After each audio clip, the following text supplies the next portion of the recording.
Hey everyone, Editing Bam here. Just wanted to let you guys know that the trigger warnings on this one are pretty rough. In this episode there is rape, murder, mutilation, blood and guts, and shit. So, just keep safe out there.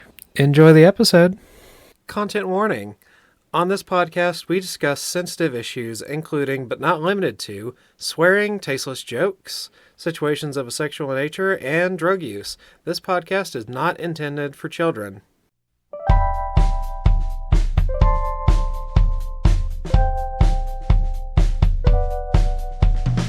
Welcome to BiblioWrecks, where we read the worst stories the world has to offer. I'm Bam Bam. And I'm Bugs.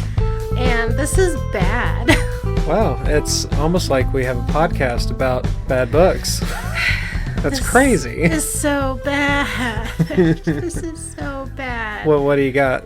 We are reading Devouring Milo by Tonia Brown. Sounds hot? Question mark.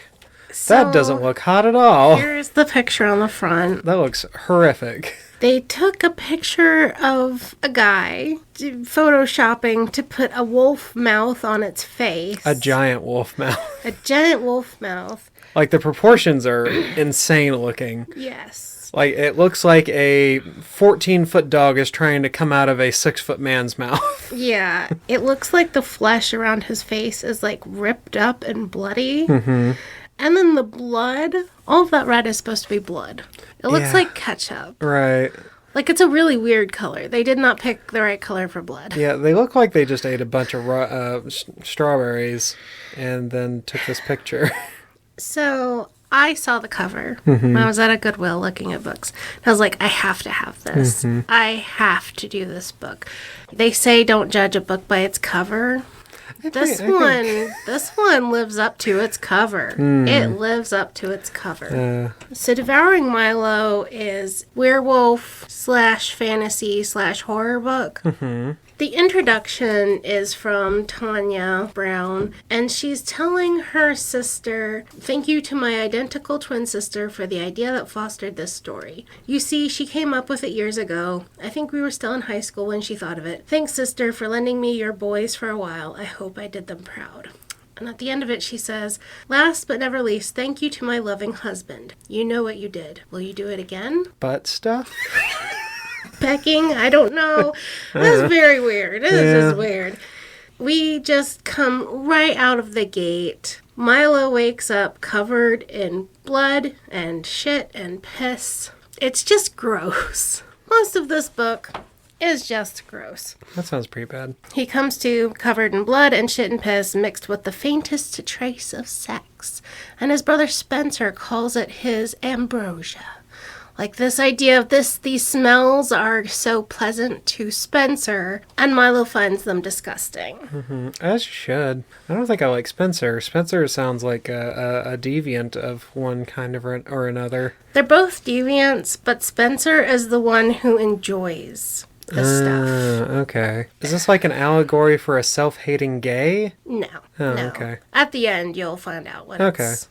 Not allegory. I think they read some cheap horror novels and watched, like, a couple random movies. You'll see as we go along. Mm-hmm. And then she said this idea came to this kid in high school. Yeah. Very obviously was not really fleshed out or dealt with since then. I hate that I said self-hating gay. That sounds really crass now that I think about it. Well, I mean, it is a trope. Yeah. That is a trope that you sometimes see, but no, this isn't it. Yeah.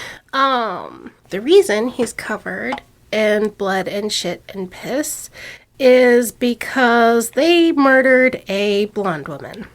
And Spencer tells him that he passed out again. They spend 4 pages arguing over whether this is the second or third time that Milo has passed out in recent memory. So off the bat, we're having exposition in argument form. And they're arguing with each other over what happened. Right, so it's like 2 unreliable narrators. Yes. Presumably you assume one of them could be lying and the other one has a bad memory of the situation, so... Well, Milo's point point is that the third time doesn't count because the woman they were murdering hit him in the head with a fire extinguisher. And that doesn't count as passing out because he's diabetic, and a sugar low causing him to pass out is his own fault. Whereas getting hit in the head and getting knocked out doesn't count. And Spencer's like, well, if she knocked you out, that's you passing out, and it's still your own fault. And it's just nonsense, and it's just really annoying. You get the feeling that these brothers are like in their early 20s and they're just dicks. Yeah. They're just really, really annoying. Honestly, this does sound like an argument I've gotten into with my brother. Like, you're just being petty for, like, no reason. Yes. Like, you don't even necessarily agree with the point you're trying to make. You just want to beat them in an argument. So, in all of the book, it comes across as Spencer is this mean bully and Milo is the victim. And this is reinforced through, at the beginning, it is shown fairly well in the arguments of, like, Spencer is unreasonable. And Milo was like, I have my good reasons, but if I say anything, he'll punch me in the face. Like, like I can't say nothing because... Very much like someone getting bullied. Yes. They're in the shack, which is a building on their property, with a corpse. The corpse of the blonde woman. Milo had raped her, bitten her neck and belly, and killed her. That's a lot. And he doesn't remember doing any of this, which is why Spencer is saying he passed out while doing it. And it's like this idea of like blackout angry or blackout rage or something. Right. Spencer sits to the side smoking his cigarettes. And Milo does the work. Milo does the raping, the chewing, and the killing. They make a point of how often he bites and chews up his victims. Yeah. I'm not finding this to be a very sympathetic character. No, but they try really hard. And he's like, I don't like killing. Spencer makes me do it. So I'm assuming from the cover that he's the werewolf, and I guess his brother Spencer is like baiting him into it. So I guess the conceit is that... See, when I first read it the first time, that's what I thought too. I was like, oh, duh. It says on the back, werewolf fantasy. Right. It shows on the front, werewolf. He's not a werewolf yet. Oh. He becomes a werewolf in a little bit. After he does all the... But he's already been biting women and murdering them. Huh. And chewing them up and slitting open their belly with his human teeth. Huh. So, yeah, like that part to me was really strange that we established before werewolf Milo is still as sick a bastard as the one who is after. So most of this is argument exposition, kind of like over the, well, you've been passing out. I didn't pass out. Yes, you passed out. And the next part of the exposition is they have to deal with this corpse. The argument is Milo has some blood on his shirt and he's not allowed to leave with blood on his shirt, so he needs to go change. And Spencer is like, you're not allowed to leave with blood on your shirt, you have to change and we have to burn the shirt. At this point in the story, is there like anything like drawing you in at all, or is it just this stupid the entire time? Oh, it's this stupid the entire time. Okay. The picture on the front is what made me read this book. Right. If you hadn't had this picture, if it was like in a zine or something, I would not have continued reading. Because it's just like... Jay had these friends who were brothers, and they would just stand there and bicker and take half punches at each other. Right. And you would have to have other people make conversation to distract them from just being puppies biting at each other. And it was so annoying. So in this situation, it's taken to like the nth degree, and one of them is driving the other to murder, presumably? Yes. At this point in the story? But Spencer is the controlling freak, and Spencer makes the rules. And then he's like, what are the rules? And I was like, really, shit, we have to go through all the rules? Yes, you have to tell me the rules. Right, more exposition. More exposition. Number 1, leave nothing behind. 2, keep it simple. 3, wrap that rascal, tarps and duct tape. 4, bury it deep. 5, clean, clean, clean. Basic, I guess. True crime, how you deal with a corpse idea. It's not, it doesn't mean anything. It doesn't matter. We spend pages on this argument, and it never mattered. So... his brother Spencer has got these rules. So it's starting to sound more like he's doing this for the benefit of his brother, who is probably just doing these murders on his own, and he's laying out these rules to try and keep his brother from getting caught or something. Yeah. Like, Milo's the one who's dumb. Spencer's the one who's smart. Yeah. Spencer likes to sit at the side and watch. And Milo's the one who does the dirty work. So we get a physical description while Milo's changing his shirt. Spencer is tall, handsome, charming, lean. He wears silk button-down shirts and smokes long, thin cigarettes. He's cool and handsome and charming. Milo is, quote, built like a brick shit house. Love that for him. He's dumb, slow, awkward. He's tired of serial killing and wants to settle down with a nice girl. But Spencer won't let him. He is really dumb. I have to say, he is really, really dumb. And we're following his perspective. The entire book is Milo's point of view. Okay. Yes. Milo changes. He goes back to the truck. He drives them to the dumping ground, which it sounds like they live on like 100 acres or something in the woods of like Kentucky or North Carolina or something like that.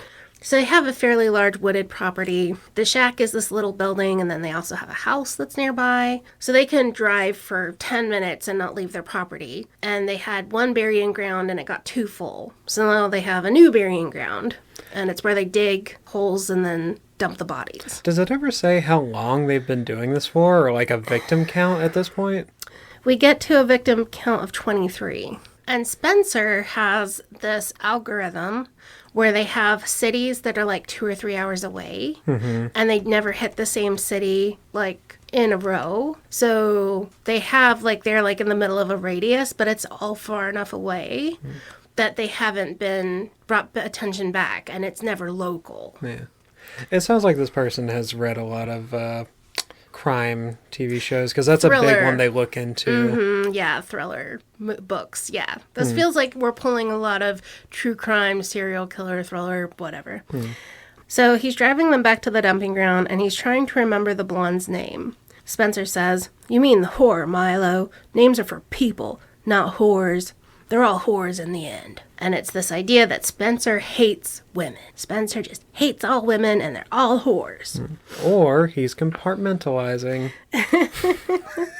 And here's the motivation for the killing. You know so. That's why it's best to rid the world of them now, before they get a chance to spread their disease of prodigy or stupidity, right? All right, maybe he's not compartmentalizing. Maybe he just sucks. And I was like, wait, prodigy? That's someone who's smart. And I looked it up, and she meant progeny. Oh my god. Fuck. The author is trying to write a character who's smarter than she is. Great. I love that. He says right, because he's wanting Milo to agree with him that all women must die. And he just wants to, like, shut up and get this done with, and so he doesn't say anything. As usual, Spencer wasn't going to let it go. "Stop the truck." "Why?" Milo asked. "Just do as I say." Milo eased the truck to a stop and braced himself for Spencer's anger. "I said it was best to rid the world of them now," Spencer said. "You have a differing opinion on the matter?" "No," Milo said. "Yes, you do." "Milo," Spencer said in that soft sing-song understanding voice, "this is your brother talking. You can tell me if something is troubling you." "Milo, are you feeling guilty again?" "Sort of." "Right, I see. And do you want to go back to the funny farm?" "No, please, I don't ever want to go back there." So it's like more weird exposition thrown in and arguing. We're having this like, look, this whole 2 pages is them arguing and doing exposition of at one point Milo was in the funny farm, as they call it. He was at an institution somewhere nearby. And Spencer scolding him and saying, "I need you to say it so I know you understand. Women are nothing but lying, cheating whores," Milo recited. "And they can't be trusted to be faithful or keep their fat mouths shut. And," Milo turned his damp eyes to Spencer, dreading this last phrase most of all, because in his heart he knew it was a lie. "And no one will ever love me like my brother." Correct. So this is just a brother manipulating an unstable mental patient. Yeah. And it's also really on the nose. Like, this is not good manipulation. Yeah, it's not veiled at all. No. Yeah, I agree. Milo is pretty stupid. After all, it was a woman's big mouth that got you locked away in the first place. Right? Right. And who can blame her for squawking after what you did to her? Milo almost bit his tongue in two in order to keep from speaking his mind on that matter. What they did to her. They, not just him. Milo had to admit he did enjoy his fill of her, but it was Spencer's idea to take her so roughly and to leave so many marks on her. So in this whole thing, he's mentally, it wasn't me who did this. Spencer made me do it. It wasn't me who did this. Spencer made me do it. Every single page, over and over and over. Is it going to be that Spencer isn't real, or he's like his imaginary friend or something? I thought so. Yeah. Sorry to pull that one super early. I can cut that one out and reveal it later. You can decide if you want to, okay. Because, I mean, I'm not going to, lie to you, but... So why do we do what we do? Spencer asked. To keep them quiet, Milo said. Because... What does good old Benjamin have to say? 3 can keep a secret if one of them is dead. Correct. Benjamin Franklin couldn't have said it better himself. And this is the quote that Spencer uses to control Milo. And that's why they have to kill the women that they torture. At the beginning of this, you'll want to leave a content warning. Oh, okay. We can pull that one out at the end. Yeah. Okay. They get to the dumping ground. And Milo works to put the body in the hole he dug. He's feeling dizzy, so he sits down a minute, because he's diabetic, and if he has low sugar, he gets dizzy. Milo nodded to the tailgate of the truck. I need to get off my feet a minute. I feel funny. You look funny, too. I just want to sit for a minute. Spencer paced back and forth between the truck's glowing headlights and the hole. His wandering shadow paced with him, scarecrow thin in the amber glow. Hurry up. I don't like it here. We should finish. Quickly. Do you see why that's a problem with your proposition? Oh, yeah. Okay. So I don't know if you want me to try to keep up the surprise for the end. Or... No, we can just keep it in. I mean, yeah. Yeah, I mean, if Spencer can't do anything, it's pretty clear that Spencer isn't doing any of the things and he's just a standby. Right. So, yeah. So far it's like, okay, Spencer can't be real, right? Everything that's happening, Milo does it. And Spencer's just there fussing at him, like an OCD voice in his head. Yeah. But that's the first time we see that Spencer makes a shadow and is, physically present. And Milo sees the shadow moving. Okay. Spencer's feeling weird, and, the spot in the woods is creepy. Yeah, it's like there's a bunch of bodies buried here. This is the new burying spot, though, that they haven't been to before. Oh, so maybe it'll be more comfortable once they put some bodies there. Yes. So they hear a snap, and they're like, oh, God, there's animals here in the woods. Yeah. And that's what Milo's like, yeah, woods. It's the woods. And Spencer's like, no, this is creepy. Hurry up. This is so weird. So Milo's shoveling dirt into the hole on top of the body, and he looks up, and there's a wolf staring him in the face. And he hears the creak of the truck, because Spencer ran and jumped in the truck and closed the door to save himself. Right. So Milo takes his shovel and hits the wolf, and it falls over into the hole. And then he uses his shovel to murder this wolf that's 3 times as big as he is. Which it was, way too easy. It was super easy. Must have been a ghost wolf. So then, fur and bone and blood laying splatters and chunks around the hole. And Milo's like, I killed it. Woo, I'm so cool. And Spencer comes over and he's like, wow, that's kind of crazy. And then the wolf jumps up, scratches Milo, and runs away. With his teeth? Or with his toenails? I guess his toenails? Because wolves don't really have claws. They've got, I guess, kind of pointy toenails. Because, of course, this is like Milo didn't notice he was bleeding. And then he looks down and has a scratch in his arm. Yeah, so doesn't matter. He has a scratch on his arm. Yeah. They get up. They finish dealing with the body. They go back to the house. His brother goes to bed and goes to sleep. And he has to go and clean it up in the bathroom, and it's already red and black and pussy and gross. Ew. Like monster movie. You know how they have the black veins Yeah, to show it's I'm about infected. to turn into a zombie makeup, yeah. Yeah, so he has that. And he's remembering back to the wolf, and he thinks that it saw the dead body, and it looked at him, and it grinned. So he's like having hallucination memories, like 10 minutes after this happened? Like, he thought that it was smiling at him when it was happening, and now he's thinking back, and he's like, it recognized the scent of death, and like saw him as a fellow death bringer. This is edgy as very, hell. Very edgy. Very, very good. Very good writing. I feel like I would have been into this when I was like 10. This would have been too gory for me as a 10-year-old. Because it's some of it gets pretty descriptive, I guess, of like murdering and stuff. Oh, I would have thought I was so fucking cool. Oh, yeah. Yeah. So we find out his dad had died from going septic because his dad was diabetic. So that's how he drags himself to the bathroom to clean himself up. And then he goes back to bed and he goes to sleep. And this is the first time we have Milo dreamed. After I was talking to you earlier, I was like, I'm almost done with this book. I have a chapter left. I realized this does not have any chapters. This is a single chapter book. Oh.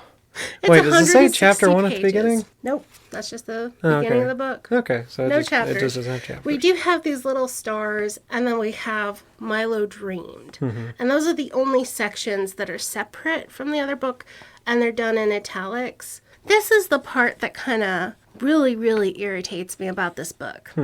It says Milo dreamed. So you're supposed to accept that Milo is asleep in bed, and the things that are happening are in his head. Right, and therefore non-consequential? Right. And the first dream seems like it is true, those suppositions. Yeah. He dreams of the blonde woman, and they're sitting at a table with her guts on the table, and they're eating them together and talking. Yeah. I think it's a fairly common trope in, like, werewolf media that, like, they'll go to sleep and they'll have, like, a dream or something, and it's, like, a vision of what they did throughout the night doing Right. werewolf shenanigans and murder. Right. So I'm assuming that's what's going on. And it feels like that's kind of what they try, but it's so inconsistent and dumb that it doesn't work. Because most of his dreams are conversations with this blonde woman. And she is some other part of his psyche that is trying to convince him to not be bad anymore. Yes, his 23rd murder victim comes or rises from his subconscious to be his conscience. I guess. Like, this time he felt guilty. The other ones he didn't. This time he's, like, actually feeling guilty. His arm heals, like, really quickly. So that was a nothing burger. Yeah, Move on. werewolf, yeah. But he starts hearing the wolf prowling around the yard. And Spencer is like, there's nothing there. You're being an idiot. But he hears it. He can hear it walking around the yard. His hallucinations are gaslighting him about his other hallucinations. So this time he finally does have a dream, and it's very obvious that he became a werewolf. And the dream is what he was doing as a werewolf. Yeah. He's horny, he's hungry, he turns into a wolf. He goes out to the burying grounds because the blonde told him that's where he could find food, but all of the corpses are so old that they're just rotting. Yeah. But when he comes to, he's naked, covered in dirt and corpse flesh. And Spencer is standing there staring at him, being like, you goddamn idiot, are you trying to get us caught? Because he went around in his doggy form and unearthed all these corpses. Right. And he's like, well, how did you know to find me here? And Spencer says, I followed you. He's like, well, why didn't you fucking do something then? And Spencer is like, you know you're never supposed to wake up a sleepwalker. Sure. I don't know. So Spencer is saying he followed Milo out and Milo was sleepwalking. So he watched him eat a bunch of corpses. And watched him digging around in the dirt. Yeah. But in his dream, Milo was in dog wolf form when doing all this stuff. But he doesn't know that Spencer knows that, because he doesn't know yet that Spencer is a hallucination. This is stupid. This is really stupid. And they keep trying to convince us that Spencer is not hallucination. They keep having physical interactions between Spencer and real life. Like drawing attention to it? Yes. All of these little bookmarks in this are times Spencer physically interacts with the world. Early on, during the whole argument over the rules, Spencer's like, did you remember to turn the heater off? You remember you forgot the heater on that one time. Did you turn the heater off? And he said, yes, I turned it off. The time I forgot, I didn't turn it on. And Spencer was like, well, your sorry ass was happy to be warm, wasn't it? So Milo didn't like the heater. Spencer did. And that was why he didn't turn it off, was because he hadn't turned it on. This other time, I don't know why. That just broke my brain. What? That thing about the heater just broke my brain. What? This is why the twist at the end of Spencer isn't real makes no sense. Right. I've read really good books where the other person was an imaginary friend. Beautiful Mind did it really well. Yeah. And these other books have done it really well. This one, on this page 10, he's really, really mad at Milo. Spencer gripped the dash hard enough for the worn leather to crackle under his hand. And Milo argues back, and then Spencer lashed out, striking Milo against the head with a closed fist, hard enough to leave both of his ears ringing. So he's punching himself in the head as Spencer? I guess. Well, maybe it's hard. It's really hard to tell a lot of times, because sometimes you'll see a scene in a piece of media where they do that, and sometimes they just imagine it, but Yeah. I don't know. The fun part of having a character like that is on when you go back and read through again and you see all these little details where all the little things that were not included that you didn't see on the first read. Right. And you can appreciate it on the second read. It's like rereading Agatha Christie or certain mystery novels or whatever. And you're like, oh, these clues were here. And it's still clever on the second read through. Right. And in fact, sometimes more enjoyable because you're like, oh, da-da-da, you know. This one, it feels like she wanted to make a point of how Spencer was physically interacting with the world. Which like takes the whole Spencer isn't real and makes it just feel really false. Yeah. And really, really dumb. Like she just waited until the end of the story and then decided to make him not real. Yeah. Which was really, really weird to me. So the whole book is Milo is the victim and Spencer is the abuser. All of it is just abuse, abuse, abuse, abuse. With a little shading of werewolf here and there. Kind of. Milo's saying, I'm sorry for digging up these corpses. I'll never sleepwalk or dream or do this again. Yep, not how that works. No, I promise, never again. Spencer flicked his smoke into the nearest hole where it tumbled end over end until it landed in the damp soil with a soft hiss. Fine, then you can prove it to me by cleaning this shit up, just like you made it, naked and alone. Milo clapped with glee. He thanked his brother for such generous mercy before scrambling to the nearest hole where Milo went right to work. So he just sounds like a pet seal, like clapping his hands and thank you, and it's so badly written and so overdone. It's just exhausting. So he's covering up the bodies. He goes back home. Almost nothing actually happens in the story. Most of it's just arguing between Milo and Spencer. Horrible. Most of it is that much, just dialogue. Between Milo Most and of Spencer. this is dialogue, yes. I hate that. It was so difficult to write down what was happening because so much of it is dialogue and nothing happening. It's exposition about other stuff that has happened. Yeah, it's two characters just looking at each other in a white void. So Spencer's in the mood to murder another woman, even though they usually wait like a month or two in between kills. Yeah. But first they go to get food at a burger joint. Spencer was the one who usually picked their prey, leaving Milo in the car while he drugged the target and took her back to the truck. But at the burger place, Milo liked to look at Sarah, the cashier, and Spencer would flirt with her to piss Milo off.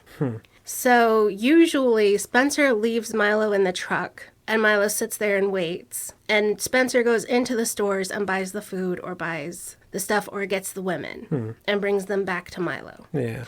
This time, he's like, you can come into the burger place with me, and you can even talk to Sarah if you want, because the rule is Milo's never allowed to talk to anyone. Only Spencer talks to people. Milo's too scared to talk to her. So Spencer flirts with her. She's all giggly. She's cute. And she's like the perfect woman that... She's like the perfect innocent virgin that Milo fantasizes about. And the idea of talking to her would taint her innocence. Yeah, sounds like some incel logic. Yeah. And so Spencer flirts with her and makes her laugh and giggle, and she's just giggly and booby. And Giggly and booby. Yes. Leans over and her boobs are spilling out of her shirt and oh. Just like at every fast food restaurant I've went to. Yeah. You know who else attracts women, lures women to your truck so that you can violently murder them in the woods, violently and sexually? Not your best. Not your best bringing. Sorry. I can do better. Ads. Hey, Biblio fans, friends, and fiends. Just taking a moment to tell you how to find our growing community. We're on Facebook and Instagram, where we try to post as often as we can. We have a subreddit that will start as soon as we get over our crippling fear of it. And, of course, our YouTube. Look us up at BiblioWrecks, spelled BiblioWrecks. We'd love to hear suggestions and chat about bad books there, as well as over email. Our email is bibliorecks@gmail.com. Thanks for listening. Now let's get back to that bad book. And we're back for probably like the second dumbest werewolf media I've heard of. You did that one that we actually didn't publish. Oh yeah, I forgot about that one. That one was so dumb. That I one fell was really asleep. dumb. We didn't publish it because it was so bad. Yeah. And it made us both fall asleep while you were recording, Yeah. so we gave up on it. It wasn't good. No, this is better than that. Maybe? I don't know, honestly. Time will tell. Time will tell. So they come in, they're talking to Sarah, and the manager comes in and sends her to the back because he doesn't like these guys flirting with Sarah. And the ice cream machine is down, and they argue with him over that. And It must be McDonald's. It was just something burger, standard burger shop. So they order 3 burgers, a soda and a fry, and Spencer drives them to wherever they're going while Milo sits in the back and eats. And he eats all the burgers and fries and drinks because he is a very thirsty, hungry boy. Yeah, all that murdering really works up appetite. I think what they establish later in the book is when it's a full moon and he's doing his werewolf thing, he is very hungry and horny all the time. For those 3 days they have a full moon, he just eats. Masturbates. I went through that phase. I get it. This is just because he's a werewolf. The one good joke of the episode. So, they go to Gastonia, which is a town closer to where they live. If they'd been following Spencer's rules, they would have gone to Charlotte, and that's where they explain the whole, this is how they pick the towns, and this is how that matters, and it really doesn't. Yeah. And so they come to a strip club or dance club or something. And Where most men go to victimize women. Yep. And Spencer leaves Milo in the back of the car. They have an old Buick. Milo is underneath a crocheted blanket that his mother made him before she died giving birth to him. So we're following Milo, and we don't even go through the process of these women getting lured to the truck to get murdered? No. All right. Well, that's fucking boring. Because Spencer's the one who does everything. We just get to sit and do nothing in the back of the truck with Milo. Right, because Spencer goes grocery shopping and he's gone all afternoon. Yeah. Milo sits at home being bored. Spencer goes and collects the women, and Milo sits at home and he's bored. Milo sits in the car, and Spencer goes in and collects the women from whatever dance club or whatever they're at. Right. The only time Milo does anything is during the killing. And that's all that matters in this book, I guess. Yeah. So Spencer is feeling generous, and he picks a full-bodied redhead for Milo, because that's the type Milo likes.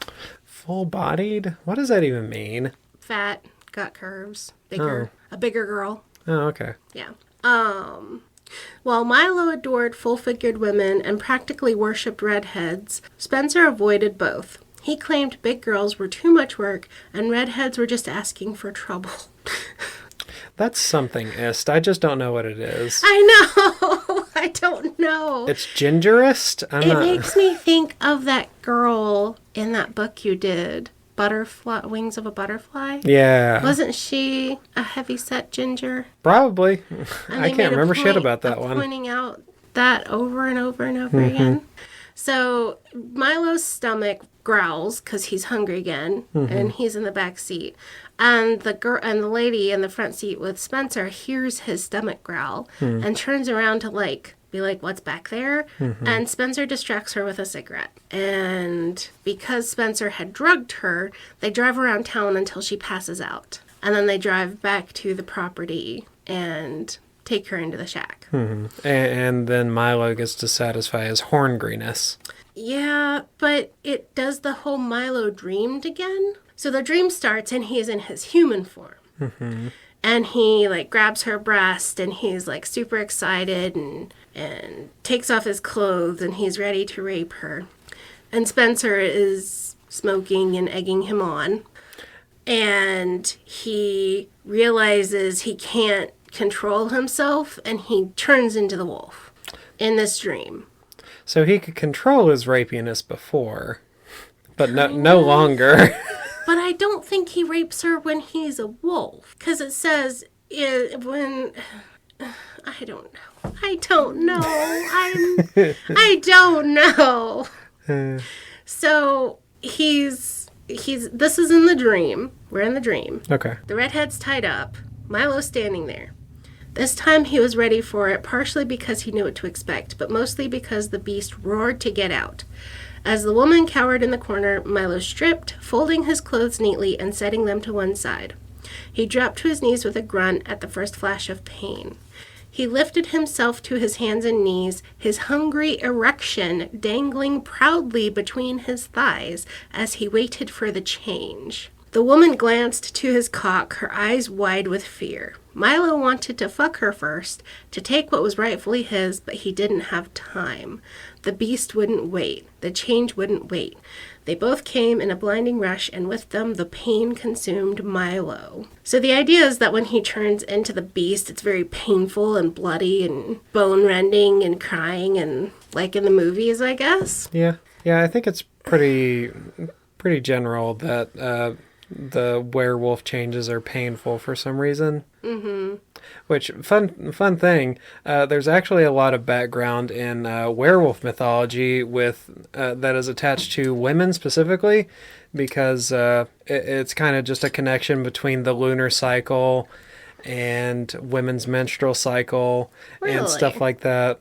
It's really neat. I've got there's a YouTube video I can send you that kind of goes along with that stuff, but there's a little bit of a connection there to that's cool. That's interesting. Yeah. If only this was. I don't know what this is. I don't know what this is. It's violent and horny and stupid, and that's usually my thing. Yeah. I don't know. So then it's the end of the dream. The beast is eating the woman. And that's what they call the werewolf hymn, is beast. Yeah. Milo wakes up in bed, and he doesn't remember what happened last night. But he goes and has to throw up, and he throws up blood and tar and flesh, I guess. Yeah. But I thought this part was funny too. In order to get the women back to the shack, they drug them. And it says 4 roughies and a fifth of vodka because she doesn't know how to spell roofie. Roughies because he's a wolf.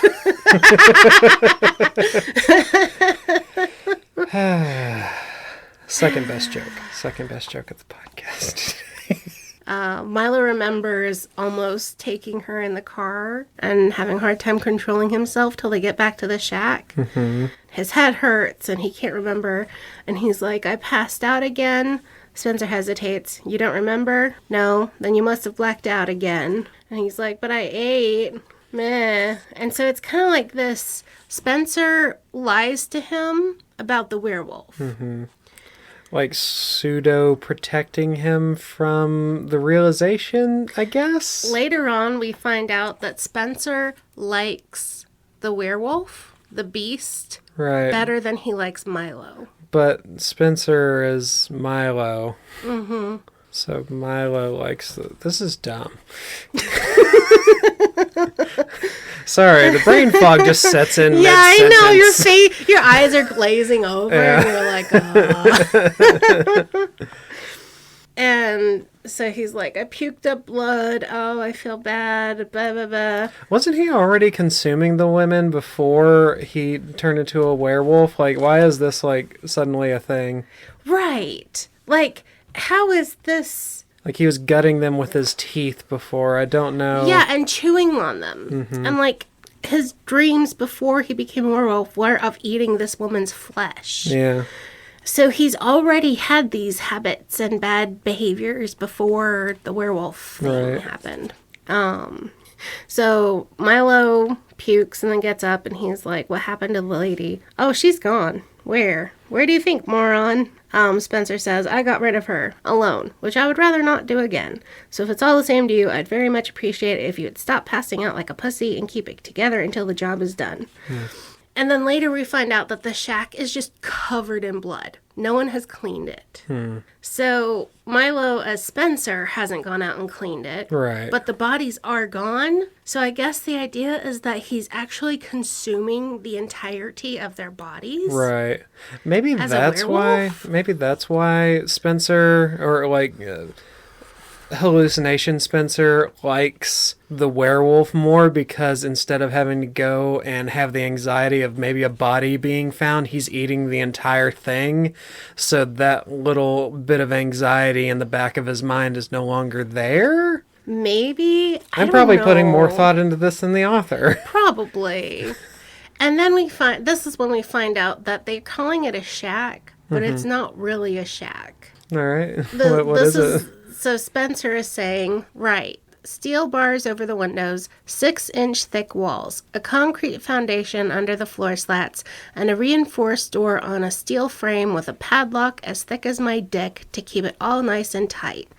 Hell, I never really understood why you always called it a shack. It's more like a fortress. You know the rule. Once the killing begins, nothing... I know. Once the killing begins, nothing gets out or in. But he goes out and in. At will, like all the time. Right. This is making sense. Sorry, it doesn't matter. I'm sorry. Well, and it's like, which of them is controlling the key? Because we're acting like there's 2 bodies doing stuff here. Right. She wrote this like there's 2 people doing all of this stuff. But if you have a good story like this, it doesn't happen that way. Or Milo would have times where he just actually had amnesia and the other persona took over the body. Yeah, like he's already got some kind of brain damage, which I guess it was kind of established that he like passes out and forgets sometimes because of his diabetes. But that's either in the middle of killing or when he's asleep. Right. It's never like during the day he startled awake and didn't remember the afternoon. Yeah, I don't think I've ever met anyone with diabetes that was also a serial killer, so I don't think I have anyone to ask about that. Like, it can mess you up, and it can make you not remember stuff, but it doesn't make you behave quite like this. Yeah. So, for these 3 days, he is a werewolf. 3 and days he doesn't straight? know it. He's a werewolf at night when the moon comes up. Oh, okay. During the day, he's horny and hungry, much like yourself. Horngry. Hungry. Yeah.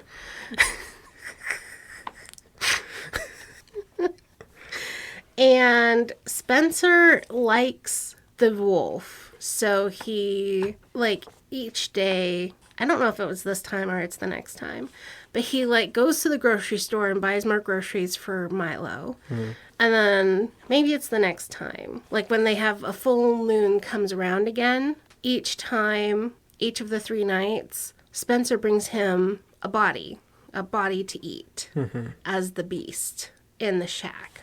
So it's like Spencer, that persona, reads these books about werewolves and goes and buys sleeping pills. And he insists that Milo needs to start exercising and eating right and taking vitamins. But sometimes one of the vitamins is a sleeping pill. And when Milo has been hearing the wolf come around and it becomes a full moon, Spencer drugs him with pills and then walks him out to the shack where the body is, whether it's a girl or whoever. And then Spencer sits there and talks to the beast and lets the beast eat whatever human he brought him to eat. Right. So Milo is doping himself and... In order to talk to himself. In order to talk to himself and convince himself to become a werewolf to eat... All right. Go on, please. And at one point, like, one of the human prey things that Spencer brought the beast is too drugged. So the beast attacks Spencer and threatens to cut him up. And Spencer says, "Don't bite the hand that feeds you." And the beast says, "If you don't bring me flesh that fights back, I'll just eat you." So the werewolf is also mentally ill. The werewolf also sees hallucinations. Yeah, he sure does, doesn't he? This is mentally ill werewolf is this book. Oh no! I choose to believe that this is a man who doesn't actually murder. He doesn't actually turn to a werewolf. He just goes out to a shack in the middle of a field and has a seizure for 15 minutes and then stresses about it for like a month and then comes back and does it again. So Spencer is bringing people to the shack for him to eat. He's just going and like collecting random people because it's like, the werewolf's here right now. I need to talk to the werewolf. So it's not just specifically women at this point? Because the wolf told him he wanted meat that fights back. Right. Spencer goes and gets the manager from the burger shop who was interfering with them flirting with Sarah. Right. The other time was like a random person, and the time before that was a different person. And so the beast is Milo and has his memories, but not Spencer's. And Spencer doesn't have Milo or the beast's memories. And the blonde woman is a ghost who sits in the corner and talks to both of them, who's also part of his psyche. I see. Am I schizophrenic? Am I here? Are you guys here? Am I sitting in the concrete box having a seizure right now? Oh, it's...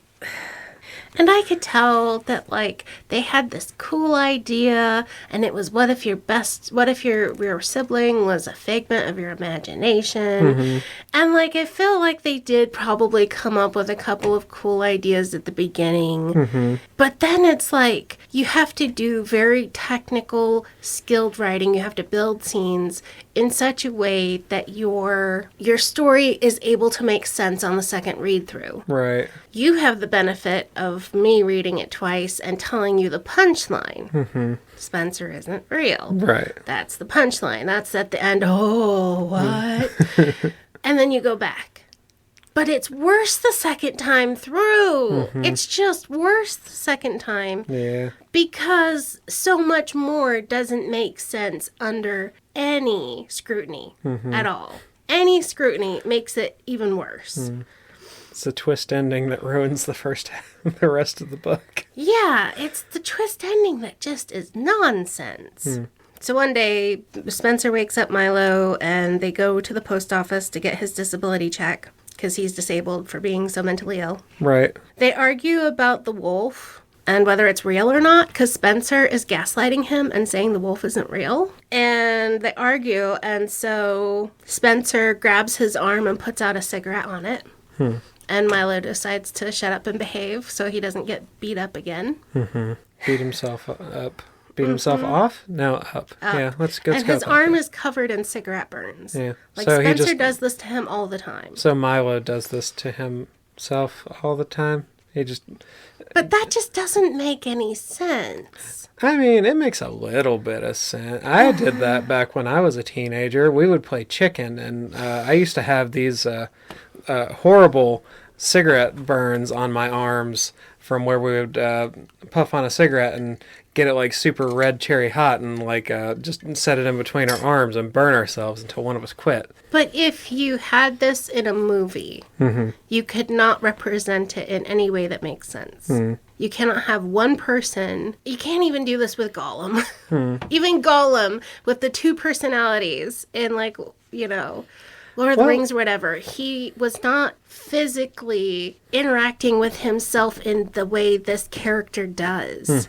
This character physically interacts with himself in a way you're unable to on your own. Yeah. Have you ever watched Fight Club? No. You're always telling me we need to watch Fight Club. Yeah. And Jay's over here laughing at me.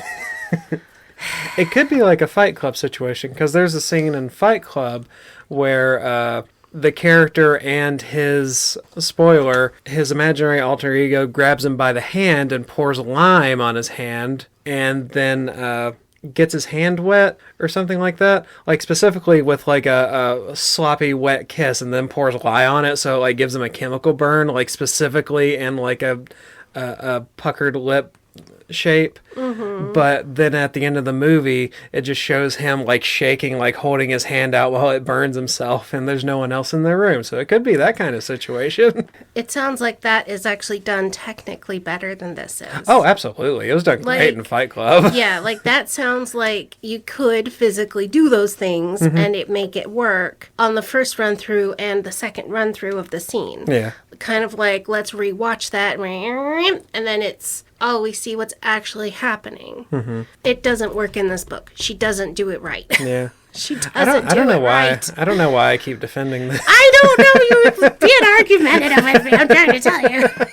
Do you want me to read the goddamn thing to you? Go ahead. So Milo briefly wakes up one night, and Spencer is whispering at him, asking him to try to change back. And Milo's like, huh, what? And he's like, nothing. Go back to sleep. Nothing. And it was Spencer trying to get the beast to come out and talk to him. But he wouldn't, because it wasn't a full moon anymore. So this is where we get to the beginning of the climax. We're most of the way through the book. We're at page 100. Thank God. You know who won't drug you and gaslight you behind your back? Not me. Our socials. Yay. Hello, Biblio fans, friends, and fiends. Just taking a moment to tell you how to find our growing community. We're on Facebook and Instagram, where I try to post pretty often. And we have a subreddit that we will start using as soon as Bam Bam gets over his crippling fear of Reddit. And of course, our YouTube. Look us up at BiblioWrecks. We would love to hear suggestions and chat about bad books there, as well as over email, BiblioWrecks@gmail.com. That's spelled BiblioWrecks. Thank you for listening. Now let's get back to that bad book. And we're back from our lovely socials back to this really bad book about werewolf gaslighting. And we're ready for the riveting conclusion of Devouring Milo. This is such a stupid book. I'm sorry. I'm having a hard time with jokes because none of it's funny. Yeah. This is just dumb. I It's get just that. so dumb. Maybe werewolf media is for some reason just really hard to do a bad book podcast about specifically. Like this is the silver bullet to our podcast. Oh no. Oh no. Could be. Terrible irony. So he had started giving, like I had said, he started giving Milo these vitamins and medicines and stuff. And the werewolf is back. So Milo is having these vague dreams. And he's getting suspicious that Spencer is hiding something from him. He's hiding something from it. Nope, not going. Nope, Just not doing stop. Just stop. So he's like suspicious about why he's vomiting blood because he didn't remember eating anyone last night. And he is like, and so he's like, what happened? And his brother's like, why do you remember? He's like, no, nothing. So Spencer says, good. That medicine probably put you down too far to remember anything that happened last night. Something strange struck Milo in the way Spencer said those last few words. Milo's a goddamn idiot.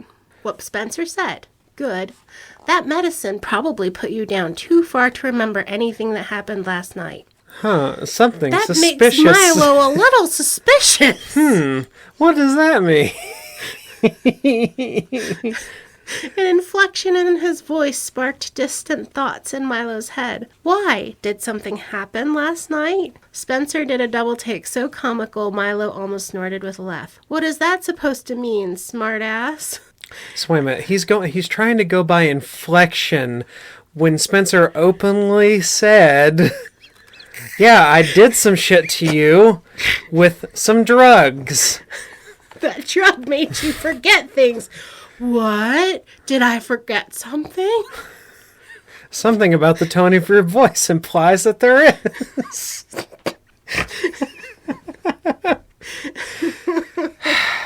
If something was going on, if something was wrong, you would tell me, right?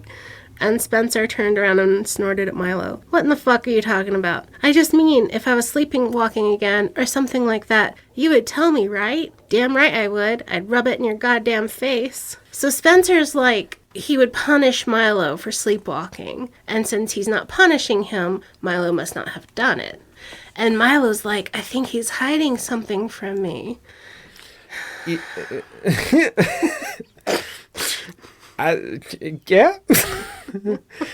Sure it is, buddy. You're getting it. I'm proud of you. So Spencer's like, I'm going into town. I'm going to get groceries. And Milo's like, again, you just went yesterday. And Spencer's like, someone has to get more groceries because some little piggy emptied the cabinets again. Milo blinked as a forgotten moment flashed through his mind at Spencer's words. Spencer dragging him across the lawn toward the shack. Some little piggy is going to get 2 pills tomorrow night so he don't dream again.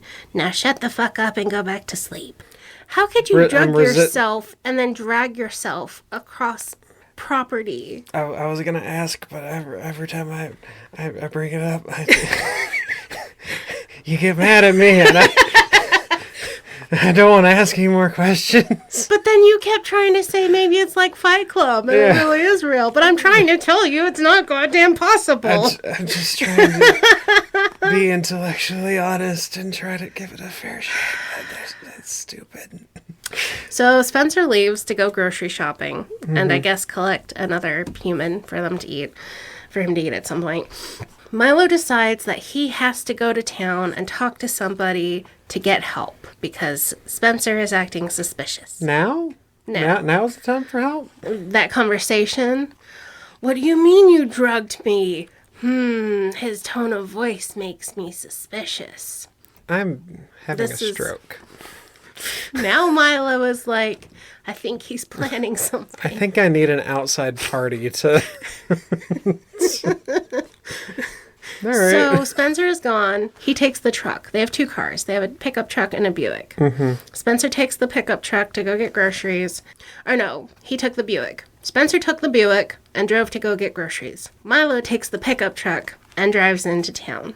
He's thinking about getting donuts, and then he realizes he could stop at the burger place and talk to Sarah. So he goes in and tries to talk to Sarah, and she's all giggly and booby again.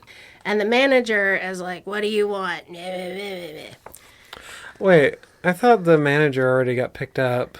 I think that's this night, and I had not done them quite in order because it all just kind of blends together, and none of the timing matters, except the only timing that matters is this time of him going to town, picking up the manager, and then the end of the book. Okay. Nothing else. Even killing the manager didn't mean anything. Right. Nothing happened at that point. Yeah. It was just chewing up his balls instead of eating a cunt. That's how they put it. Yeah, that's how they put it. Yeah, that's weird, man. I also keep looking at the cover of the book. Oh yeah, the cover's facing you. And the font she chose for her name is the same Gothic. as Dan Brown's. Oh, is it? Font on a lot of his books, I'm pretty sure. Yeah, it looks like Gothic. Because the O's... Yeah, it's like Tonia Brown, and the O's have like crosses in them, and I swear, I'm pretty sure that was on a Dan Brown book. Sorry, go on. So Sarah's like, I've got this one. I'll take care of him. Give the guy a break. And the manager hates Milo and or Spencer. Sarah sees him as just a harmless local. Milo's like trying to decide if he's going to order. And she says, in all the time you've been coming here, you've never told me your name. Milo, Milo said, wincing at his own stammer. No need to be nervous, hon. It's just little old me. And so he's like, I'm just tired. I haven't slept well. You look it. She leaned over the counter again, pressing her pert breasts together. So what can I get to pep you up today? So she's very much just booby. Yeah. She's just very boobily. Yeah. He's like, I need to talk to you right now. I have a break coming up in an hour. No, I can't wait that long. Oh. And she's like, why the rush? Sorry, I'm just on a schedule. If I'm late, my brother will kill me. Brothers are the worst. So she goes and chews out the manager, and the manager lets her go out to chat with Milo. Because she threatens to tell the manager's wife that he's all handsy with the girls behind the counter. Okay. This is a terrible world. Yeah, and I think the manager is just there to be mean to Sarah, the object of his desire. Because so far everyone then we can justify murdering him, because he's actually a man and we need to justify that. Okay. Whereas we justify killing women because they're whores and bitches. Right. And that's the rule. Yeah. So, yeah, everyone is terrible except this one virgin trope. Yes. Okay. Yep. I'm with you. So Sarah rolled her eyes at Milo as she joined him on the bench. Sorry about that. He is just pissed because I am out here with you and not him. Why would he want to be out here with you? Milo asked. I mean, besides the fact that you are so beautiful. He bit his tongue until it hurt. Why did he say that? Sarah didn't seem to mind the compliment. In fact, she giggled again and swept her long red hair back from her pretty face. You are so sweet. Walter has always had a thing for me. He also has trouble keeping his hands to himself. The bastard. Didn't you just say he was married? Yes, but vows don't mean anything to some men. Sarah let out a soft sigh that said she knew a lot more about that subject, but would rather not talk about it. So, what was so important that I had to get into a row with my boss over it? Milo stood and looked down at her. I'm sorry. I shouldn't have come here. I didn't mean to get you into trouble with your boss. I just wanted to talk. And so finally, back and forth about this boss and whatever. And she asks him for a cigarette. Milo doesn't smoke. So he's like, no, I don't smoke. And she's like, well, that's that in your pocket. And it's Spencer's cigarettes. Right. And Spencer's lighter. Right. Because he always holds them for him. And so there's a couple times like that where we're having a hint that Milo is Spencer. It's just not done well. Right. It's like, here you have Spencer trying to break your arm, and then we have Milo having Spencer cigarettes. But some people do carry cigarettes for other people. Like, that's like a spouse thing, isn't it? Of like having a pack for your friend or of your buddies or whatever. That's not one I've heard of. Okay, maybe not. I don't know. So anyway, Sarah's brothers are stupid too, so she's all sweet and sympathetic. And this is where the Benjamin Franklin quote comes up again, because that mattered. Milo says, 3 can keep a secret if one of them is dead. And Sarah's like, well, she's like, that's not how that goes. And Milo says, well, that's how Spencer says it. And she's like, he's wrong. 3 can keep a secret if 2 of them are dead. And this is the reveal. Spencer is a liar. Spencer has been lying to Milo this whole time. And this is the this is the coin flip moment. Yes. This is the zoom out lens and rushing noise. Yeah. Woo. Whoosh. Milo stared at Sarah, but he wasn't seeing her anymore. Instead, he saw the face of his snarky brother repeating that precious phrase over and over year after year, forcing Milo to live by those words. The wrong words. He lied to me. And Sarah's like, maybe he just knew it, heard it wrong. No, he lied. He did this on purpose. Did what? I don't know. I don't know what that really means to, like, what manipulation is there in just changing up the phrase a little bit as long as Milo is that 3 can keep a secret if one of them is dead is why the bitch has to die every time they find a victim and rape her, and then they kill her. If it's 2 has to die, that then means Spencer is planning on killing Milo. Okay. So Spencer has been using Milo, and to make the secret stick, Spencer has to do away with Milo. But Milo's not... What? You can do it, buddy. We're almost done. Yep, go you can do this, it, buddy. I'm not gonna ask. Just do it. Just fucking do it. So he gets home, and Spencer hasn't got back yet, and he's walking around planning, getting mad, and he's like, I'm not going to take any more of his pills. He can't drug me anymore. I'm going to escape. I'm going to load up the truck and go get Sarah, and we're going to drive away and have a normal life away from all this shit. And I'm never going to have to murder anyone again, and Spencer can never lie to me again, and I'll get away and I'll be safe. So that's the plan. That's what he's planning. That night is when Spencer comes back with the manager of the burger shop. Whack-Donald's. Yeah. And he drugs Milo. Milo takes the pills because he's an idiot. He knows that he's getting drugged at night, and he takes them anyway. Why? Why, though? Is there, like, a reason? Milo wished he had the foresight to flush tonight's dose before Spencer came home. Now that Spencer watched, Milo would have to take them. One last day. He would take those pills one last day, and then he would never take them again. Okay. Milo dreamed. So this time, he got kind of overdosed on the pills. Spencer gave him too many. And instead of turning when he was semi-conscious or as beast form, he changed when he was asleep, and he woke up already in a beast shape. And Spencer was sitting there, and the burger manager guy is already dead. And already had his balls chewed off. Well, Spencer killed him, and the beast is just eating him. And the beast is like, if I eat him when this thing is dead already, Milo will get really sick. And Spencer's like, serves him right, the bastard. And the beast tells the secret that Milo had gone away to the burger shop that day and talked to Sarah. And Spencer's like, what? He wouldn't do that. He knows he can't leave the house. And the beast is like, he went to the shop. He's jaded. You can't hurt him by punching him anymore. If you want to hurt Milo, you need to break his heart. It's just a room full of personalities and one guy. And he's laying there drugged. Yeah, he drugged himself. Yes, he's like roofied, like completely incapable. He roughied himself. He roughied himself, yep. So the beast goes ahead and eats the manager. Milo wakes up sick, vomits all day, and he can't do his planned escape because he's vomiting all day. But Milo also... Nope. No, I mean, you can. Nope, it's just going to stretch it out, it's a dead end. I know. I'm not doing it. Just fucking go.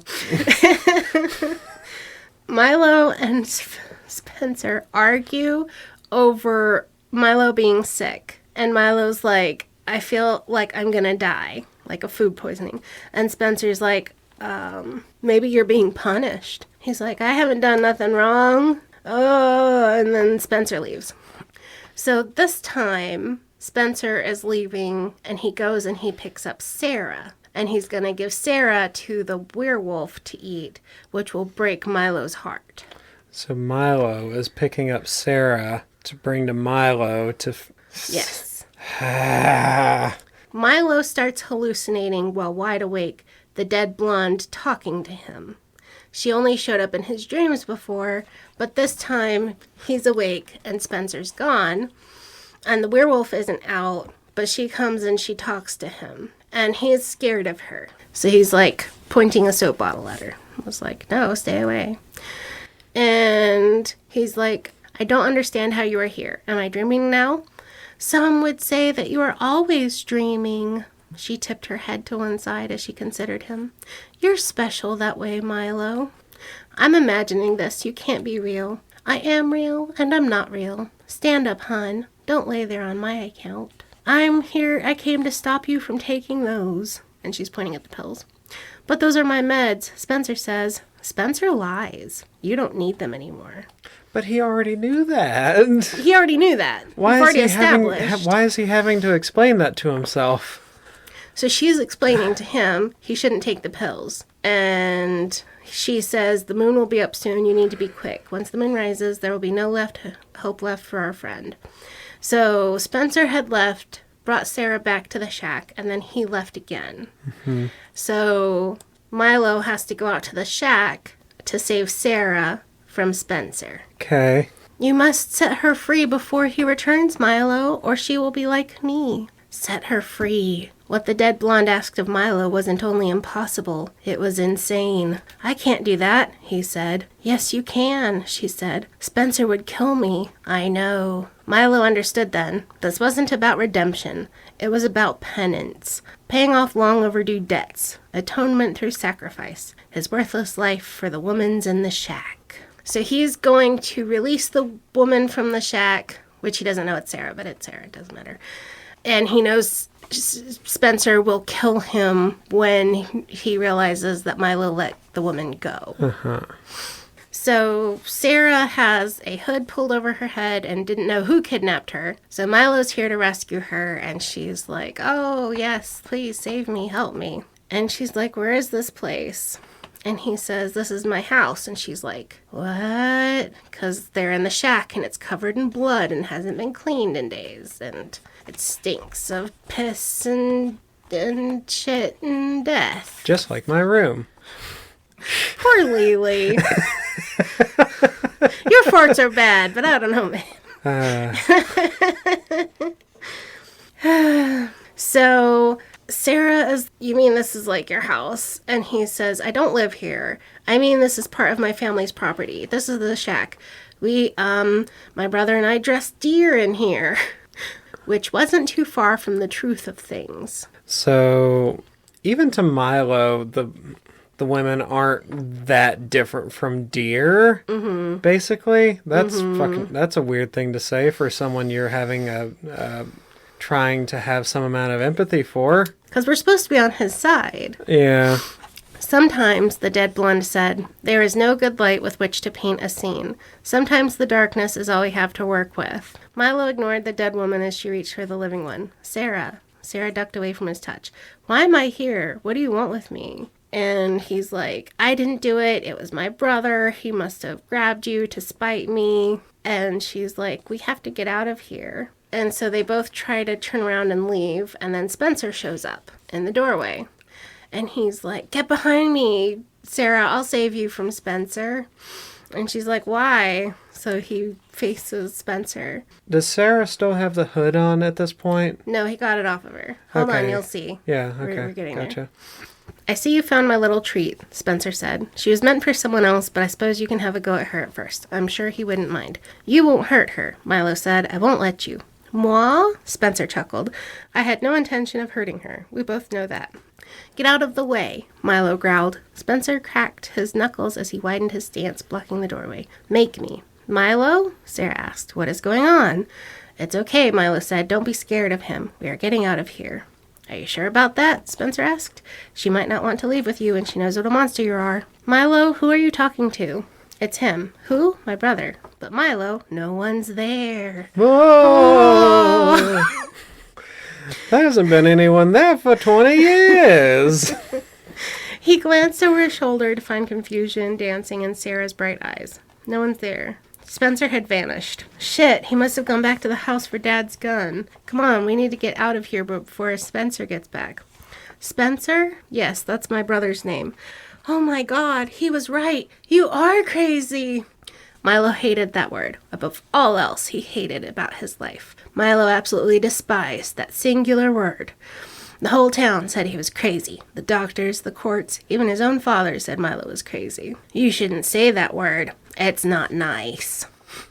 Walter was right, Sarah said. He tried to warn me. I thought he made it all up. What did he say about me? What did that bastard tell you? He said you spent time in prison for hurting a woman. They said when they caught you that you tried to blame it on your brother Spencer. I didn't blame him. I tried to share the responsibility with him, but he disappeared like the chicken shit he is, and he let me take the fall. God knows he deserved all of the blame. It was his idea in the first place. Did he have a brother at all? No. Okay. Sarah trembled in his hands now, frightened beyond all reason. He said, you don't have a brother. You never did. You haven't had a brother for 40 years. Such a stupid joke. I keep making it. Milo lost his hold on her at those words, unable to grip both her and the things she said. What? I'm sorry, Milo. Walter said your mother died giving birth to you and your father never remarried. You don't have a brother. You're an only child. No, wrong. Spencer is older than me. He's my older brother. Our mother died when I was young. Yes, and our father never remarried. True, but Spencer was here before. Why is this dialogue suddenly starting to sound like a soliloquy in Shakespeare a little bit? Some of it's really overwritten. Yeah. It's just so badly done. That's weird. So Spencer comes back, and Milo says, Sarah, be careful. He's right behind you. Sarah turned around and stared right at Spencer. Then back to Milo as she said, no one is there. Can't you see that? No one is there. There is no Spencer. There is no Spencer. Those 4 words echoed over and over in his tired mind, driving a wedge into his medicated brain and exploding in an unpleasant truth. There is no Spencer. They were terrible words, stunning words, words of both power and pain. They were the type of words that raised civilizations and destroyed democracies and brought armies to their knees. They were the words of sages and prophets, of demons and messiahs, of fools and kings. They were words of both truths and lies, but above all else, what is they this? Were familiar words. No, stop. Because he had no, heard you those can't words keep going. Many, many times. No. What?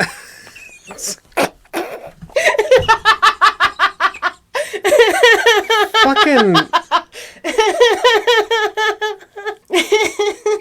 what? Why did this suddenly become like some dying Trojan soldier's last words? What the fuck happened? A hero's last breath. Those 4 words. There is no Spencer. I wish I could say that was the end of the book, but we have 30 more pages. God damn it. I will summarize. Okay. I will summarize. Okay. His mom died when he was born, so it was just him and his dad. His dad was mean and alcoholic and awful. Mm-hmm. And Milo started hallucinating Spencer when he was 8. Mm-hmm. And Spencer said that he was his older brother. And so he started doing bad things and blaming it all on Spencer. And everyone said, Spencer isn't real. You're the one who did this. You're the one smoking cigarettes. You're the one lighting your bed on fire. You're the one giving Drano to your teacher in her coffee cup. You're the one murdering cats. No, it wasn't me. It was Spencer. I didn't do that. It was Spencer. So he gets to 18 years old, and Spencer tells him that he should get a prostitute so he can become a real man. And Spencer eggs him on, so he beats the shit out of her, and he doesn't kill her. And that was the mistake they made, because the cops come and get him and find his DNA all over her. So that kind of concreted what he should do in the future. Mm-hmm. Gotcha. Was because he took out his rage on her and then had to face consequences. Mm-hmm. So he ended up in an institution, and he was given 7 years. And I guess this was like an institute for criminally insane. They don't actually say, because they just call it the loony bin and funny farm over and over and over. Yeah. Because they use words like, you know, retard and homo and fag and cunt. And I've skipped all of that lovely language for you because none of it mattered. If it mattered, I would have worried about it. I haven't. Right. I haven't. It doesn't matter. I don't care. But it does make it at the end very confusing because the day that he doesn't kill that woman, Spencer says, well, I'm out of here. You get to face the music on your own. And he walks away. So Milo goes to prison without Spencer there to help him, suffering alone. And he's pissed off because Spencer left him to face the music on his own. But I guess his psyche couldn't handle Spencer doing whatever he wanted in a prison situation. Like, that would break the illusion that Spencer was real. Yeah, because you probably can't victimize other large male prisoners the way you can women in a public setting that women you can drug. Yeah. It's much harder to roughy prisoners. Everyone knows that.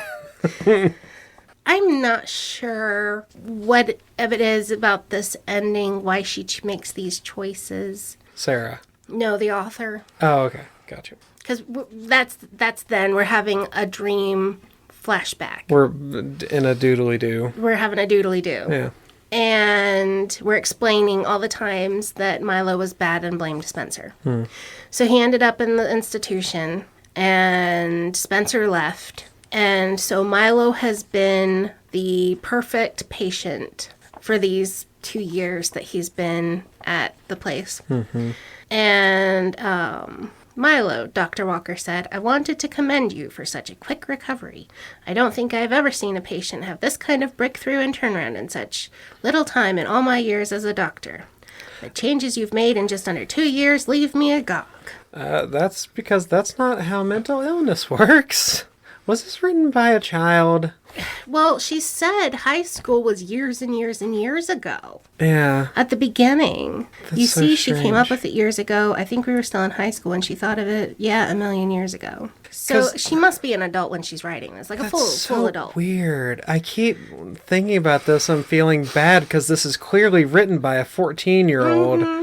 If it was written by a child, like if I had any thinking that this was a young person who wrote this, we wouldn't do it. I would not be doing this kind of, Because that's horribly damaging to a child. Yeah, no.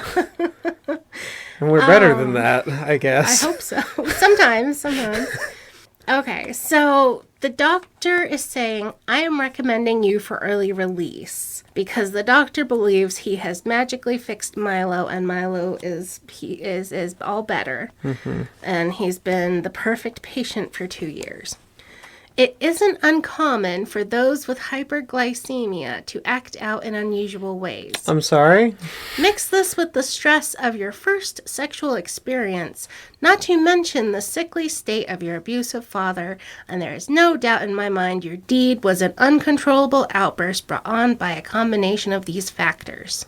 You ever been so diabetic you killed somebody about it? I haven't, no. I haven't met anyone that level of diabetic, no. You ever just not had a Snickers for too long and then raped someone and beat them? Half to death.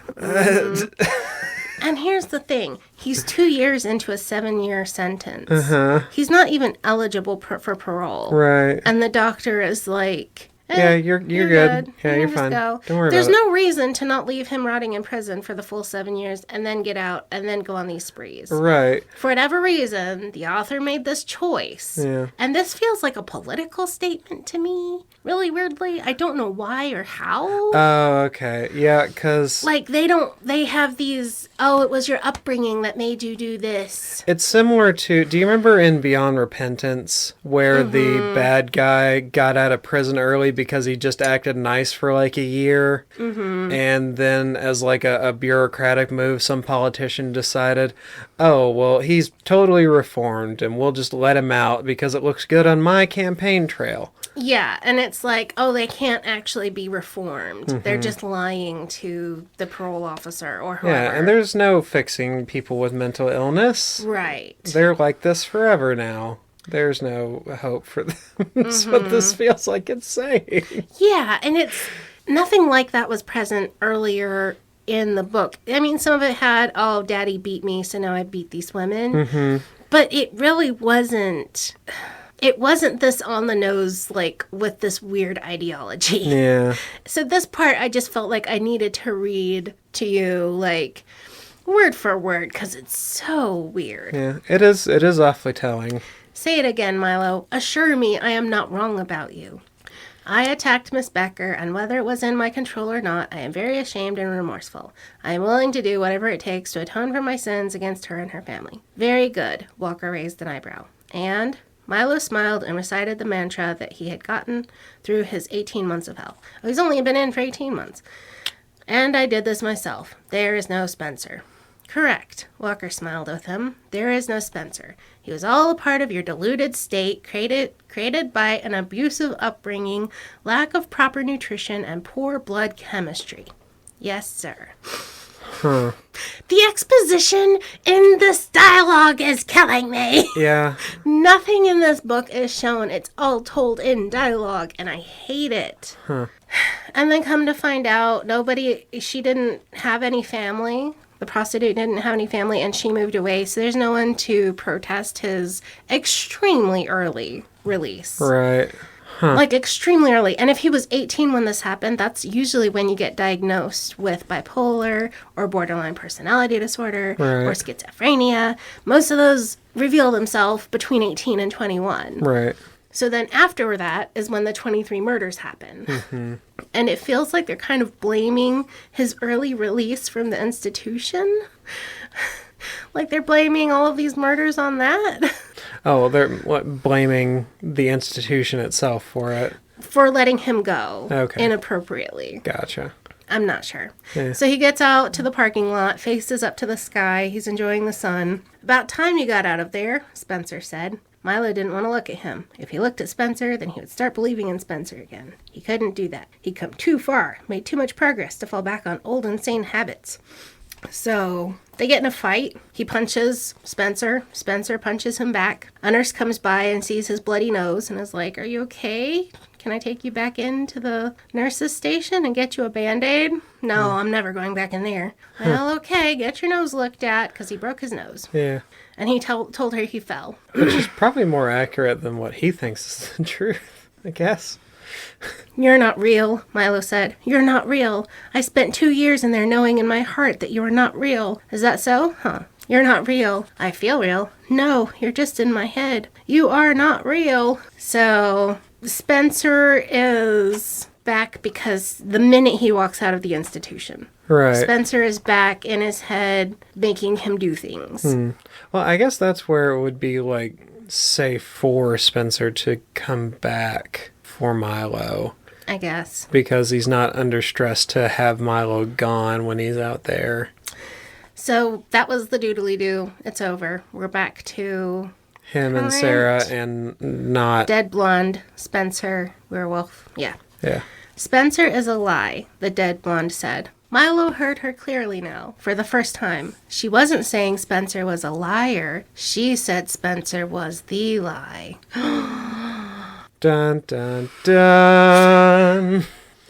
"You're not real," Milo said. Spencer looked to the ceiling. "You are such a fucking genius." No, hold on. So, all those other times that the dead blonde was saying that Spencer was a liar? Did the text itself actually say that? Yeah. And Milo was mishearing, Yeah, and thereby I guess. just totally misinforming us? Mm-hmm.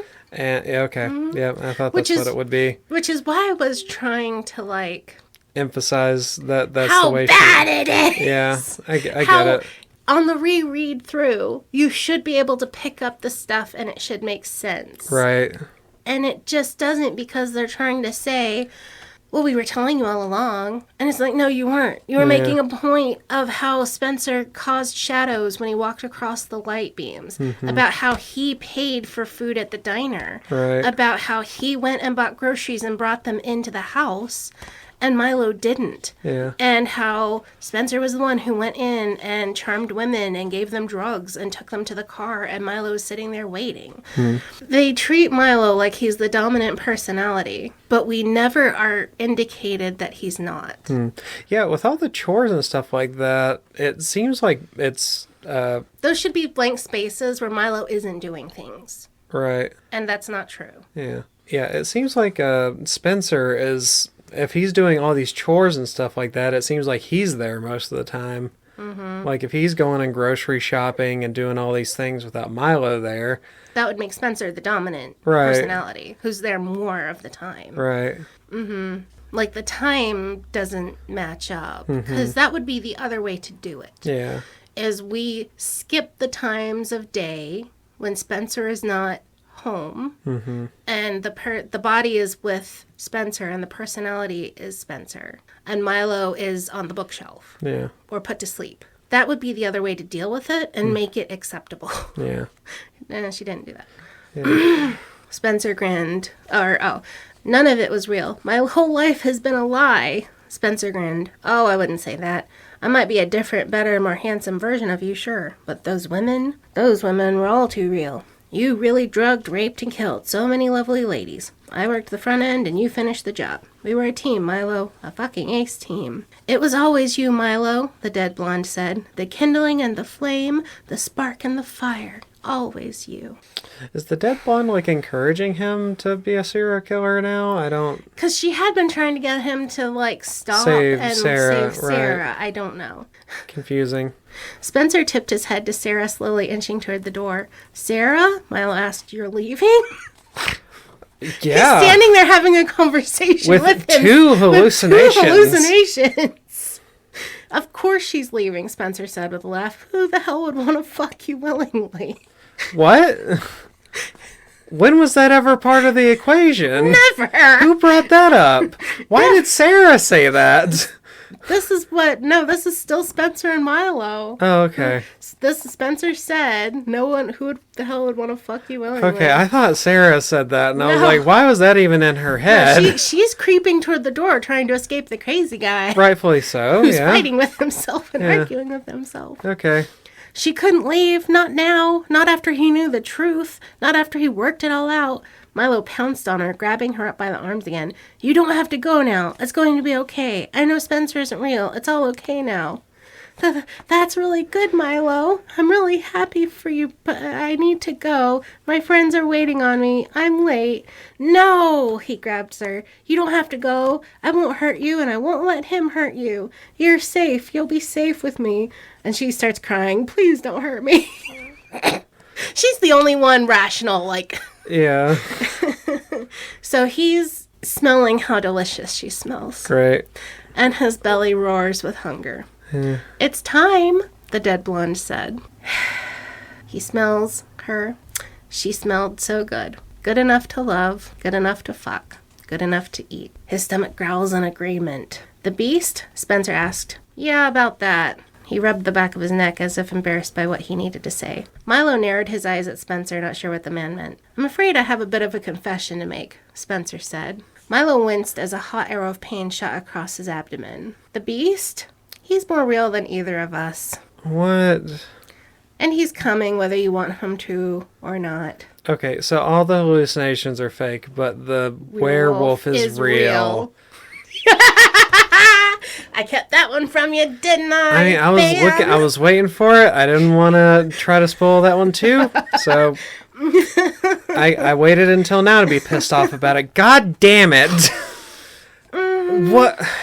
Okay, so these fucking hallucinations are now encouraging him to do more murder, but also the werewolf is real, so that's kind of pointless. What's the point of this self-actualization if he's also a werewolf? And the werewolf is going to eat Sarah. Right. Quite obviously. Whether he's himself willingly or Spencer or a murderer not. or not, yeah. Big finale. He says, Sarah, run, take the truck, leave. And he goes over to the door and he locks it and bolts it. He picks up the kerosene for the kerosene heater, dumps it across the place, lights a lighter, catches the shack on fire with himself inside, and dies in flames. Good? Good. Fuck that character. Dr. Walker had gotten it all wrong. Fuck. Spencer wasn't just an imaginary friend. He was another facet of Milo. And Milo had always played both characters. He acted out both parts, just as he did now. So at the end, we still have 2 bodies in the room. What? Spencer is watching the flames, and he's saying, you can't do this. You don't want to do this. He shuffled away from the beast that was Milo, cowering against the far wall. I really think I do. Milo slowly crossed the room, drawing out the tension, squeezing as much delicious fear from his brother as he could. So does the werewolf know that Spencer is just a hallucination? Well, because Milo was saying Ben had it wrong. The way 3 people can keep a secret is if all 3 are dead. And then he leapt, landing against Spencer with a satisfying crunch of breaking bone and tearing muscle. Once again, there came the rending and ripping, shrieking and screaming. And of course, there came the blood. There was always so much blood. Milo consumed Spencer. The fire consumed everything else. The end. Get it? Devouring Milo. Milo consumed Spencer. Okay. Clever. She's so smart. Yay. Holy shit.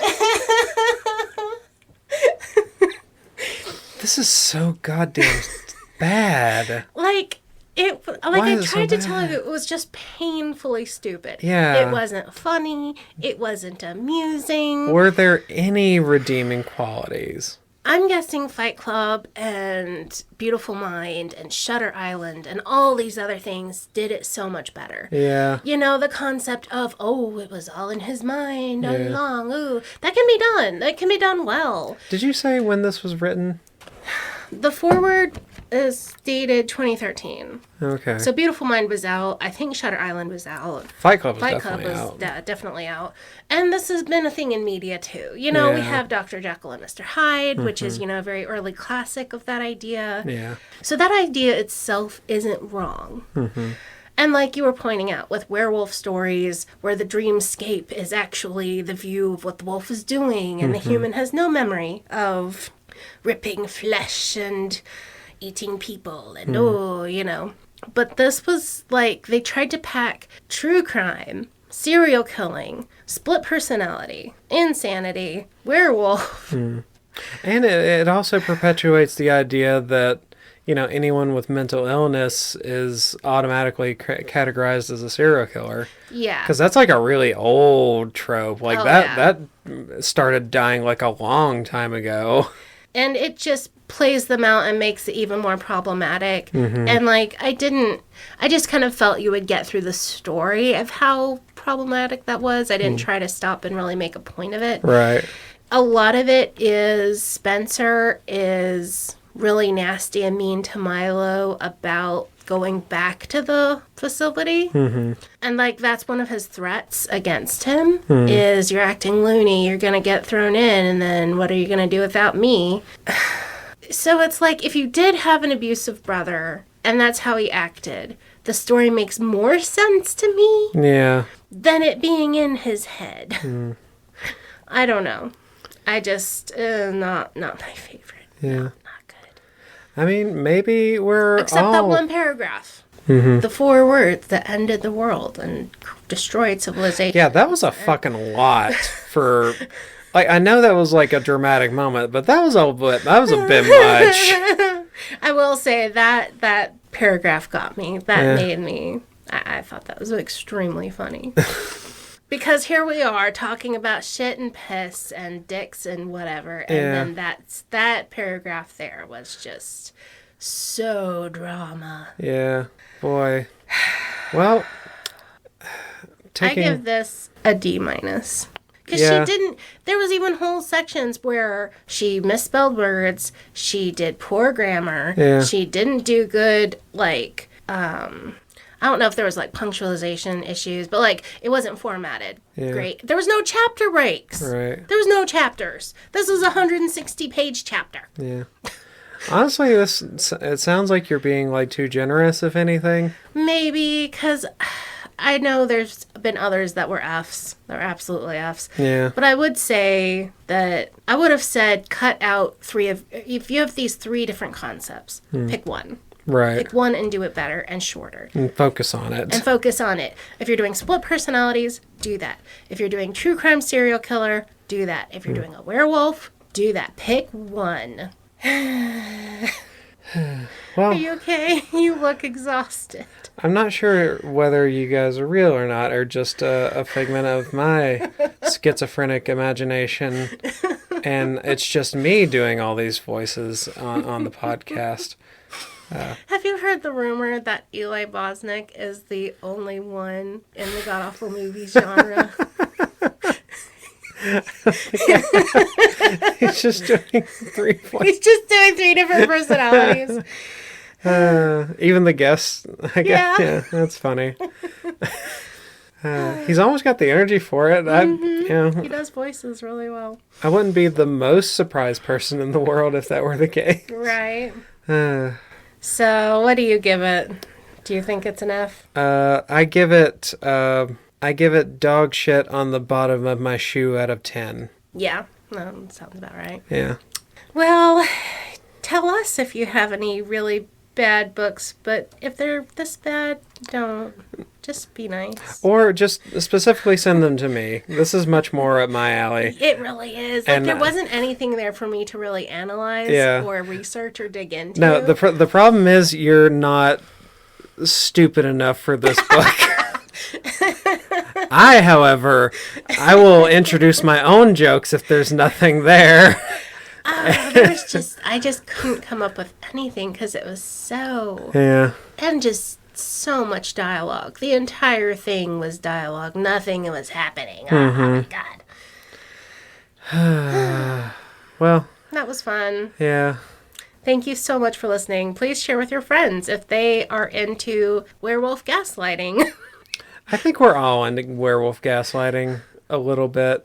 And I will try to remember to post a picture of this cover because, oh my God. It is a fucking gem. It matches the picture. It truly does. Every time I come over here and I see that laying on the table or just around somewhere, I'm just like, yeah, that's pretty funny. I know. Do you want to borrow it and take it home? No. This is a short read. Is a couple hours. I do want to take it home, but I want to leave it specifically in the bathroom. No.